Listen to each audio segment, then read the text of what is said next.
So we're going to solve a quadratic equation. Our goal when you're solving the equation is always to get the variable on one side of the equal sign by itself. So x squared is on the left side, so that means I need to get rid of this 9. The 9 is being added, so the opposite of adding 9 is subtracting 9. So we are going to subtract 9 from both sides.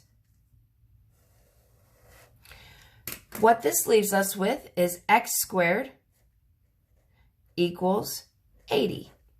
Because positive 9 minus 9 is 0, so x squared plus 0 is x squared. 89 minus 9 is 80. Now, to get rid of a square, x squared, last week we learned to take the square root of it. So we're going to square root both sides of the equation.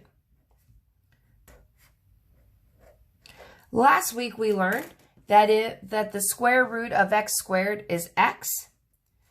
And if we tried to take the square root of 80 in our calculator, it would just give us the square root of 80. Now, if you have a fancy smancy calculator that gave you the answer, you know that we're going to actually have to work it out. So remember, no decimals. So because 80 is not perfect, we're going to make a tree. To do a tree, we're going to think of two numbers that can multiply to get 80. I think 8 times 10.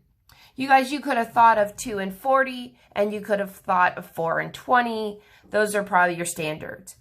8 is not a prime number, so it's going to have to grow branches because 8 actually has 2 factors, and it's 2 times 4.